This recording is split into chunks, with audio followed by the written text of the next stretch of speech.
అందరికీ వందనాలు. రెండవ దినవృత్తాంతాల గ్రంథము 16వ అధ్యాయము 9వ వచనం మనము ధ్యానించుకుందాం.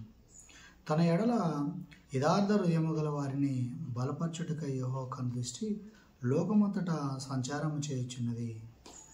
దేవుని బిడ్డలారా, మన యథార్థతను మనము కాపాడుకునే వారిగా మనం ఉండాలి. దేవుని బిడ్డలారా, యథార్థత అంటే దేవుని బిడ్డలను మాట ద్వారా కానీ, క్రియల ద్వారా కానీ, తలంపుల ద్వారా కానీ, ఆలోచన ద్వారా కానీ ఎటువంటి పాపం చేయకుండా ఒక మంచి మనసుతో మనము జీవించేవారిగా ఉండాలి. యథార్థత ముందు కాపాడుకునే వారిగా ఉండాలి. దేవుని బిడ్డలారా, మనలో యథార్థత లేకపోతే మన యొక్క ప్రార్థనకి జవాబు అనేది రాదు. దేవుని బిడ్డలారా, ముందు మనం యథార్థంగా ఉండడం వల్ల దేవుని యొక్క ఆశీర్వాదాలు మనం మెండుగా పొందుకుంటాము. తన ఎడల యథార్థ హృదయములు గల వారిని బలపరచుటకై దేవుని బిడ్డలారా, మనల్ని బలాన్ని దేవుడు ఇవ్వడానికి, శక్తిని ఇవ్వడానికి, ఆరోగ్యాన్ని ఇవ్వడానికి, మంచిగా సంతోషంగా ఉండడానికి, కుటుంబాలను కట్టుకోవడానికి దేవుడు ఇష్టపడేవారిగా ఉంటాడు. దేవుని బిడ్డలారా, దేవుణ్ణి నమ్ముకున్న మనం యథార్థతను మనం కాపాడుకొని ఎటువంటి పాపము జోలిపోకుండా మనము నీతిగా ఉండడానికి, ఎటువంటి పాపం చేయకుండా దేవునికి ఇష్టమైన బిడ్డలుగా వారిగా మనము ఉండాలి. మన ప్రవర్తనలో కూడా చాలా జాగ్రత్తగా ప్రవర్తించేవారిగా మనము ఉండాలి.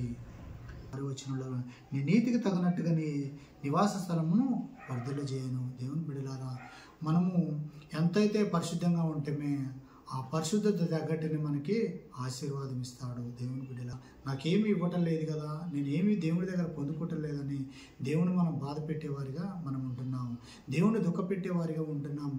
నీ యథార్థతను కాపాడుకోవాలి. మన యథార్థతను మనం కాపాడుకున్నప్పుడు, ప్రకారం జీవించినప్పుడు మనము మన కుటుంబాలు సంతోషంగా మనము ఉంటాము.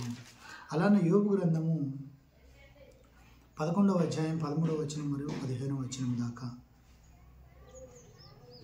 నీవు నీ మనసును తిన్నగా నిలిపిన ఎడల నీ చేతులు ఆయన వైపు చాపిన ఎడల పాపము నీ చేతుల నుండి చూసి నీవు దాని విడిచిన ఎడల నీ గుడారములో నుండి దుర్మార్గతను నీవు కొట్టివేసిన ఎడల నిశ్చయముగా నిర్దోషివై నీవు సంతోషించెదవు.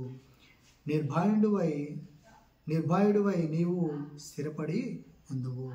నాలో ఈ పాపం ఉంది ప్రభువా, నాలో తనని ప్రభువా, నాలో ఈ స్వార్థం ఉంది, నాలో ఈ అసూయ ఉంది, ఈ పాపంలో నేను జీవిస్తున్నాను ప్రభువా, ఈ పాపం నుంచి నాలో నుంచి తీసివేయండి అని ఉండాలి. దేవుడి ముందు మనం ఒప్పుకునే వారిగా ఉండాలి.